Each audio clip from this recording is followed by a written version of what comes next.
इस कार्यक्रम के पुण्यार्चक हैं सेठी छाबड़ा परिवार निवासी गुवाहाटी एवं कोलकाता। श्री कवरीलाल जी सेठी एवं श्री सुमिरमल जी छाबड़ा की स्मृति में श्रीमती रतनमणि देवी सेठी, श्रीमती इंदिरा देवी छाबड़ा, श्रीमती प्रीति जैन, श्री सुरेंद्र जैन, सलोनी जैन, श्रीमती रिया जैन, श्री सिद्धांत जैन, श्री अजीत जैन, श्रीमती मोनिका जैन, आयुषी अर्नव, श्रीमती रितिका जैन, श्री विनीत जैन, विवान देवर्ष, पुत्री एवं दामाद श्रीमती रितु चूड़ीवाल, श्री सुधीर चूड़ीवाल, दोहित्र ऋषित हार्दिक, फर्म इंदिरा लॉजिस, वेयर हाउसिंग और logistic park, Guwahati Assam, computer vision works, विवरण घर, Guwahati, Navkar www.navkargroup.in, aluminium foam work प्रणाली, कॉलम बॉक्स, शटरिंग और वास्तु उत्पादों के निर्माता, कोलकाता।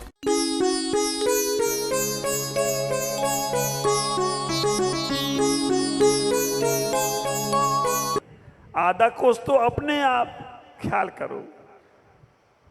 भूसे के लिए गेहूं की खेती करना समझदारी है या ना समझिए। हमें भूसा प्राप्त हो जाएगा क्योंकि घर में सानी लगाना है, तो गेहूं की खेती करो, भूसा प्राप्त हो जाएगा। भूसे की प्राप्ति के लिए गेहूं की खेती करना समझदारी नहीं है, ना समझी है। तो हम व्रतों का पालन कर लें, हमें स्वर्ग तो मिल ही जाएगा। अरे बाबा, वो तो तुम्हारे पिताजी का ही है, उसके लिए तो व्रत धारण मत करना। आचार्य यहाँ कह रहे हैं स्वर्ग पाने के लिए धर्म नहीं करना, मोक्ष जाने के लिए करना। नहीं, हमारी दिमाग में बैठा दिया गया है कुछ नहीं तो स्वर्ग मिल ही जाएगा। अरे वो तो है ही तुम्हारा, उसके लिए क्या प्रयास करना है? भूसा तो मिलेगा ही मिलेगा। गेहूं के लिए खेती करो। ख्याल करना, जो भी भगवान के पास स्वर्ग की चाह रखो ही मत, संसारिक सुख की चाह रखो ही मत। आचार्य कह रहे हैं अनंत सुख की बात रखो, लक्ष्य बड़ा बनाओ। जिसका लक्ष्य बड़ा होता है ना, उसके कार्य भी बड़े बड़े होते हैं। और जो छोटे ही सोचता है, अब गरीब आदमी से पूछा जाए तुम्हारी क्या इच्छा है, तो कहेगा बस 1000-2000 रुपये रोज कमा लूं, उससे ज्यादा क्या होगा। आप ख्याल करके रखना। और थोड़े मोटे व्रत पालन करने वाले से पूछो तुम्हारी क्या इच्छा है, बस मेरा घर परिवार अच्छा चल जाए, और क्या चाहिए मुझे, कुछ नहीं चाहिए। ख्याल करना, ये तो सब तुम्हें सहज मिलने वाला है, इसके लिए ज्यादा सोचना ही नहीं है। हम अपने परिणामों को, अपने भावों को, अपने विचारों को अनंत सुख में लगाएं। जब हमारा लक्ष्य बड़ा होगा, श्रेष्ठ बड़ा होगा, हमारा जीवन बड़ा होगा। आप विचार करो, हम यहाँ से लक्ष्य सम्मेद शिखर जी का बनाएं तो बीच में जितने स्टेशन वो मिलने वाले हैं, उनके लिए अलग से टिकट थोड़ी लेना पड़ेगा। सम्मेद शिखर जी का टिकट ले लिया तो रास्ते के जितने स्टेशन मिलेंगे वो सब अपने आप मिल जाएंगे। अब ना समझ तो होगा, वो कहेगा सम्मेद शिखर तो बहुत दूर है, हम इतना जा पाएंगे कि नहीं जा पाएंगे, तो वो कहेगा 100 किलोमीटर का स्टेशन का टिकट ले लेगा। फिर 100 किलोमीटर गाड़ी पहुंच जाएगी, फिर उतरेगा, फिर एक टिकट लेगा 100 किलोमीटर का, फिर उतरेगा, फिर एक टिकट लेगा। समझदार आदमी है ना समझे? समझना। वो ना समझे तो हम लोग क्या है। अगर हम सोचते हैं कि भगवान की भक्ति करने से हमारी दुकान चल जाएगी, हमारा घर अच्छा हो जाएगा, तो उसमें और हम में कोई अंतर नहीं है। अरे ये तो सब होने ही वाला है। अब कई बार तो आश्चर्य ये होता है, हम जी पेट में दर्द हो रहा है, मेरे पास आते, महाराज पेट में दर्द हो रहा है। अरे बाबा डॉक्टर के पास चले जाओ, वही ठीक कर देगा। एक और जन्म मरण का दुख दर्द हो रहा है, महाराज इसे दूर कराओ, कैसे करना है? ये तो सहज में ही तुम्हारे दूर होने वाले हैं। इनको दूर करने के लिए हमें ज्यादा प्रयास और पुरुषार्थ नहीं करना। हम साधु संत बन गए हैं और हम अब हमारे मन में आए मेरा ख्याति हो जाए, हाँ, मेरा बहुत नाम हो जाए, मेरा बहुत बड़े बड़े तीर्थ बन जाएं। ये तो बनने ही वाले हैं, इनके लिए तुम्हें ज्यादा साधना करना ही नहीं है। ये तो भक्त अपने आप ही करते हैं। तुम्हें तो वो, आप विचार करो, पद्म पुराण में उल्लेख आया रावण के लिए।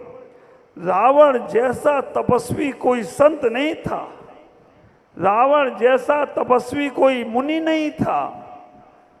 हम लोग तो वर्षों से साधना कर रहे, रिद्धि के दर्शन ही नहीं है और रिद्धि होती भी नहीं है अभी पंचम काल में। आप विचार करना, रावण जब मुनि बनकर साधना कर रहा है और साधना करते करते हर 5 मिनट में एक रिद्धि, हर 5 मिनट में एक रिद्धि, 64 रिद्धियों में उसको बहुत सारी रिद्धियां प्राप्त हो गई। और ऐसा उल्लेख है कि वो उसी भव से मोक्ष जा सकता था, लेकिन हुआ ये, मुनि बने बने उसको एक चीज देखने को मिल गई। क्या? विद्याधर का वैभव जा रहा था। जैसे ही उसने देखा ये विद्याधर का वैभव जा रहा है, उसके मन में ये भाव आ गया, मेरी साधना का फल अगर ऐसा वैभव नहीं हो तो क्या फायदा। उस पुण्य ने कहा तथास्तु। ख्याल करना, जो आप विचार कर रहे हो मना मन में, जैसा सोच रहे हो ना, वो एक कुदरत कह देती है तथास्तु। अभी हमारी मीना गंगवाल आई थी ना, समय नहीं मिला, नहीं तो वो ये आपको सुनाते सिखाते। जैसा आपको होना है वैसा सोचो, जो आपको प्राप्त करना है वैसा मन में भाव लाओ, जैसा आपको अपनी लाइफ बनाना है, लाइफ स्टाइल क्या बनाना है ऐसा सोचो। कुदरत कहेगी तथास्तु, तुम वैसे ही हो जाओगे, वैसे ही होने लगोगी। तुम कहोगे हम शांत रहना है, हमें शांत रहना है, तो कुदरत कहेगी तथास्तु। तुम्हें कहोगे हमें ये झूठ छबल करना है, तो कुदरत कहेगी तथास्तु। जैसे तुम्हारे भाव होंगे वैसे ही तुम्हारे विचार। पूजा में पढ़ते हो ना, मन में हो सो वचन में उचरिए और वचन में हो सो खाए से। तो मन को तो संभालना है ना। अगर तुमने मन में कोई भी गलत भाव लाए, गलत विचार लाए, तो ख्याल करना वैसी ही तुम्हारी हैबिट बन जाएगी, वैसी ही तुम्हारी चर्या बन जाएगी, वैसी ही तुम्हारी चर्चा बन जाएगी। मन को समझने का प्रयास करो, मन में कभी गलत नहीं लाना। साधना करते हुए, भगवान की पूजा करते हुए, आराधना करते हुए, साधु की भक्ति करते हुए कभी ये भाव नहीं लाना कि हमें ये मिल जाए वो मिल जाए, ये भाव लाना हम इन जैसे बन जाए। अगर तुम्हारे मन में ये भाव, ये परिणाम आने लग गया, उन जैसे बन पाओ या ना बन पाओ, लेकिन जो भी तुम्हें मिलेगा संसार में सब श्रेष्ठ मिलेगा, अच्छा मिलेगा, आपकी किस्मत अच्छी होगी। इतना ही विचार करो। रावण ने निदान बंद कर लिया, वैसे मुनिराज के गुलस्तानों में निदान बंद नहीं है। आर्त ध्यान, रौद्र ध्यान, 4 प्रकार के आर्त ध्यान हैं। इष्ट वियोग, अनिष्ट संयोग, पीड़ा चिंतन और निदान बंद। शाम को गृहस्थ गीता की क्लास में ये सब आएगा। वैसे निदान बंद मुनिराज नहीं कर सकते। निदान बंद करते ही उनका गुणस्थान बदल जाता है, क्योंकि निदान बंद 5वें गुणस्थान तक है और मुनिराज 6वें गुणस्थान में होते हैं। लेकिन ऐसा उल्लेख है उन्होंने निदान बंद कर लिया। निदान बंद भी 3 प्रकार का होता है, प्रशस्त, अप्रशस्त और भोगकृत निदान बंद। तुम्हारे भाव, तुम्हारे परिणाम, तुम्हारे विचार इन तीनों को सफल कर सकते हैं। मोक्ष का निदान नहीं होगा। और निदान को अपन समझना चाहे तो ऐसे समझ लीजिएगा, जितना तुम्हारा पुण्य है उस पुण्य के खाते में से ही कुछ काट कर तुम्हें रिटर्न दिया जा रहा है। पूरा पुण्य का फल भी नहीं दिया जा रहा है। तुमने मांगा, और इसको सरल करें, बैंक में जितना पैसा तुम्हारा जमा है, तुम लोन लेने जाओ तो बैंक वाले उसी पैसे में काट कर तुम्हें देते हैं। पूरा देंगे क्या? पूरा सुनील भाई नहीं देंगे ना। अब विचार करके रखना, उसी पैसे को तुम्हें दे रहे हो, तुमसे उसी पैसे का ब्याज ले रहे हैं। अब वो समझदार आदमी है ना समझ, अपने ही पैसे का ब्याज बैंक में बनने चला गया। ऐसा ही ये मोक्ष मार्ग है। अगर तुमने भगवान से कुछ मांगा तो भगवान कुछ नहीं देने वाले हैं। पुण्य कर्म तुम्हारे जितने हैं उन्हीं पुण्य में से थोड़ा सा वो सेविंग में रखेंगे, बाकी के तुम्हें लौटा देंगे। और फिर तुमसे कहेंगे अब लाओ ब्याज दो, अब ब्याज दो। तुमने हमसे मांगा तो अब मंदिर आओ रोज, तुमने हमसे लिया है तो पूजा करो, नहीं तो जो हमने दिया है वो भी सब जब्त कर लूंगा और तुम्हें जहां से आए भाई पहुंचा दूंगा। बैंक से लोन लिया जाए और बैंक से लोन लेने के बाद अगर तुम महीने के महीने किस्त जमा ना करो तो बैंक वाले 2-4 महीने 6 महीने देखेंगे। गाड़ी तुमने ले ली बैंक से लोन में, हर महीने किस्त नहीं पहुंचाई, 6 महीने बाद वो गाड़ी को टांग के ले जाएंगे तुम्हारे सामने उठा के, और अगर मेरी गाड़ी काय की गाड़ी है, बैंक वाले की गाड़ी है, पैसा जो गया वो भी गया, गाड़ी भी गई। तुमने बैंक से लोन लिया और लोन लेने के बाद ब्याज नहीं भरा, किस्त नहीं भरी, तो बैंक वाले एक दिन आएंगे, सामान की कुर्की करेंगे, पैसा पूरा नहीं मिला, पैसा जितना दिया वो पूरा वसूल करेंगे, नहीं मिला तो उठा के तुम्हें जेल में डाल देंगे। ऐसा ही है मोक्ष मार्ग की बैंक से हमने लोन लिया है, परमात्मा की बैंक से, ये मनुष्य पर्याय का है। अब इस मनुष्य पर्याय का लोन लेने के बाद अगर हम किस्त जमा नहीं करें, किस्त कौन सी है? व्रत, नियम, संयम, अच्छे भाव। अगर अच्छे भाव, व्रत, नियम, संयम की किस्त नहीं दी तो भगवान आएगा, कुर्की करेगा, सामान की कुर्की होगी तुम्हारी। सामान की कुर्की क्या? हाथ पैर कमजोर हो जाएंगे, घर में अकाल पड़ जाएगा, सब लोग तुम्हें कुछ भी कुछ कहते रहेंगे, नुकसान पे नुकसान, क्योंकि उसकी कुर्की की, उसका सामान तुमने किस्त जमा नहीं करी। और उससे अगर पूरा नहीं हुआ उसका तो उठा के तुम्हें निगोद की जेल में डाल देगा। बेटा अभी तुम यहीं एक सांस में 8-10 बार जन्म मरण करो। ख्याल करना, मनुष्य पर्याय पाने के बाद किस्त जमा करते रहो। और वो किस्त कौन सी है? व्रत, नियम, संयम की। वो किस्त कौन सी है? भावों की, अच्छे परिणामों की। जो लोग अच्छे परिणाम, अच्छे भाव करते हैं, उन्हें जब तक निर्वाण नहीं मिल रहा है तब तक कम से कम मनुष्य पर्याय का लोन मिलता रहेगा। और मनुष्य पर्याय का लोन मिलता रहेगा तो जिस दिन दरवाजे खुलेंगे, भरत चक्रवर्ती की तरह अंतर मुहूर्त में तुम चले जाओ तो कोई आश्चर्य की बात नहीं होगी। ये मत सोचना जब दरवाजे खुलेंगे तभी पार हो जाएं। अच्छा, शांति सागर से पूछ लिया, बिहार करते करते कहा भगवान इतनी उपवास करते हो, इतनी तपस्या करते हो, इतनी साधना करते हो, पंचम काल में मोक्ष तो है ही नहीं, काय के लिए कर रहे हो? उनने कहा ठीक है, मौन रहे। बड़े लोग मौन ज़्यादा रहते हैं, क्योंकि बच्चों की तोतली भाषा के जवाब दो और उन्हें समझ में नहीं आए तो फिर वो गलत समझते हैं। मौन रह गए।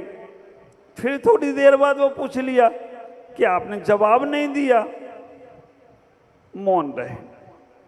तीसरी बार मूलाचार में लिखा है, अगर कोई शिष्य कोई प्रश्न पूछे तो 3 बार कम से कम उसके प्रश्न का जवाब मत दो। इससे मालूम पड़ेगा उसकी तुम्हारे प्रति श्रद्धा है या बस खोपड़ी की खुजलाहट है ना। सबसे पूछ रहा तो पूछे, 3 बार तक जवाब मत दो उसे। श्रद्धा होगी तो वो शांत रहेगा, और नहीं तो हमारी सुनते ही नहीं है। हाँ, उन्हीं की तरफ ध्यान दोगे, उन्हीं की सुनोगे, हमारे हमसे क्या लेना देना। भारी तुम्हारी बुद्धि, इतना देर नहीं है। शांति सागर ने तीसरी बार के बाद चौथी बार उससे पूछा, ये काय का पेड़ खड़ा है? उन्होंने कहा ये आम का पेड़ है। आप विचार करना, सदी का समय था, कहा कि इसमें आम तो दिख ही नहीं रहे हैं। अच्छा, शांति सागर से वो आदमी बोला, आदमी से पूछा, अच्छा शांति सागर ने काय का वृक्ष है? उन्होंने कहा आम का वृक्ष है। उन्होंने कहा आम तो दिख ही नहीं रहे हैं। उन्होंने कहा जब मई और जून का महीना आएगा तब आम आएंगे, तो अभी से पेड़ क्यों लगाया, तभी लगा लेना। बोला महाराज आप इतने बड़े साधु हो गए, आपको यही नहीं मालूम कि मई जून में आम आएंगे, उसके लिए पेड़ तो पहले ही लगाना पड़ेगा ना। तो उन्होंने कहा तुम्हें यही नहीं मालूम, जब मोक्ष का दरवाजा खुलेगा तो पेड़, मुनि रूपी पेड़ तो अभी लगाना पड़ेगा, तभी जब मोक्ष खुलेगा तो यहीं से पार होते चले जाएंगे, तो कोई आश्चर्य की बात नहीं होगी। विचार करो, आखिरी समय में परिणाम अच्छे कर लेंगे हम महाराज। अंत भला सो सब भला। अभी तो मैं मौज मस्ती मना लेने दो महाराज, अभी तो समय, अभी तो हमारा जीवन है खेलने कूदने का, आपका तो निकल गया, हमें तो मना लेने दो। पता नहीं कब तुम्हारा अंत आ जाए, कब तुम्हारी आयु का बंद हो जाए। इसलिए हमेशा अपने भावों को अच्छा रखो, अपने परिणामों को अच्छा रखो। जितने तुम्हारे भाव अच्छे, परिणाम अच्छे रहेंगे, उतना तुम्हारा वैभव बढ़ता जाएगा। बाहर का वैभव बढ़े या ना बढ़े, अंदर का वैभव बढ़ेगा। संसार की वस्तुएं सब भूसे के समान हैं। संसार की वस्तुएं तो सब सहज और सुलभ हैं, ये पुण्य से मिल जाएंगी। ख्याल करना, पुण्य के फल को प्राप्त करने के लिए कर्म निद्रा के समय को छोड़ मत देना। पुण्य तो हम कहीं से भी कमा सकते हैं, कभी भी कमा सकते हैं, लेकिन कर्म निर्जरा का समय कभी नहीं मिलता है। और कर्म निर्जरा का समय वो होगा जब संसार की चाह खत्म होगी, संसार की इच्छाएं खत्म हो जाएं, भौतिकता की चाह खत्म हो जाएं, संसार के वस्तुओं से राग कम हो जाए, बस उसी समय तुम्हारे कर्म निजरा का सौभाग्य तुम्हें मिलेगा। और अगर संसार की चाह बनी रही तो संसार की राह बनी रहेगी। वैसे मैं हमेशा 4 पंक्तियां बोलता हूं। जिसे चाह होती है वो राह दरिया का मोड़ देता है, जिसे चाह होती है वो राह दरिया का मोड़ देता है। आकाश में जो उड़ना चाहे वो आकाश में पंख खुले छोड़ देता है। आकाश में जो उड़ना चाहे वो आकाश में पंख खुले छोड़ देता है। हर तरक्की में तकदीर साथ देती है, हर तरक्की में तकदीर साथ देती है। जो तरक्की को तकदीर से जोड़ देता है।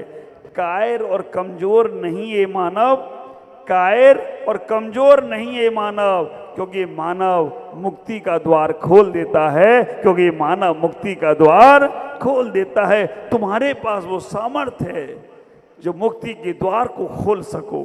तो आप अपने परिणामों को, अपने भावों को समझें। रतनकांत साबकाचार्य में पहले अध्याय के आखिरी श्लोक में कहा, देवेंद्र चक्र महिमान ममेयमानम राजेंद्र चक्र मविनेन्द्र सरोचनीयम। देवेंद्र का पद पाना, चक्रवर्ती का पद पाना, सुरेंद्र का पद पाना, धर्मेंद्र का पद पाना, इंद्रों का पद, चक्रवर्ती नारायण। आप विचार करना, जितने भी चक्रवर्ती बनते हैं, नारायण बनते हैं, पृथ्वी नारायण बनते हैं, ये सब पहले मुनि होते हैं। बिना मुनि बने ये बन नहीं सकते। चक्रवर्ती नारायण धर्म जी जितने भी होते हैं, नारायण, पृथ्वी नारायण, चक्रवर्ती, ये सब पहले जन्म के मुनि हैं।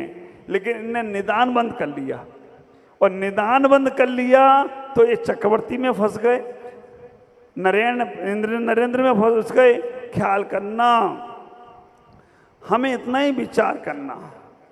राम भगवान बलभद्र थे, इन्हें निदान कर लिया, बलभद्र बन गए। लक्ष्मण, रावण, कृष्ण, ये तीर्थंकर होंगे। राम बड़े थे, लेकिन इन्हें कुछ संसार का ऐसा कर लिया कि तीर्थंकर नहीं बन पाए। 12 भावनाएं बहाने से वैराग मजबूत होता है, लेकिन 16 कारण भावना बहाने से तीर्थंकर का पद मिलता है। हमारे ख्याल से भगवान राम ने 12 भावना भाई होंगी तो वो भगवान तो बन गए, लेकिन लक्ष्मण, रावण और श्री कृष्ण ने 16 कारण भावना भाई। और एक बात बहुत सुंदर तुम्हारे मतलब की है, तीर्थंकर बनने के लिए मुनि बनना जरूरी नहीं है। नारायण, पृथ्वी नारायण, चक्रवर्ती बनने के लिए तो मुनि बनना पड़ेगा, क्योंकि उनके बना बने तुम नारायण, पृथ्वी नारायण, चक्रवर्ती नहीं बन सकते हो। लेकिन तीर्थंकर बनने के लिए गृहस्थ अवस्था में भी 16 कारण भावना भाली, तो भी तुम आगे तीर्थंकर प्रकृति का बंद कर सकते हो। आपने अगर घर में भी रहकर किसी केवली, श्रुत केवली या केवली, श्रुत केवली के पास बैठकर भावना भाली, तो आप विचार करना, आप भी तीर्थंकर बन सकते हो। बनोगे तब तो मुनि बनना ही पड़ेगा, लेकिन बंद करना है तो सम्यक दृष्टि बंद कर सकता है। आज इतना ही कहूँगा। आप अपने परिणामों को सुधारें, अपने भावों को सुधारें, इन भावों को कभी खराब ना होने दें, तो ही तुम्हारा जीवन कल्याण का होगा, आगे मार्ग प्रशस्त होगा। ओम नमः। जय गुरुदेव।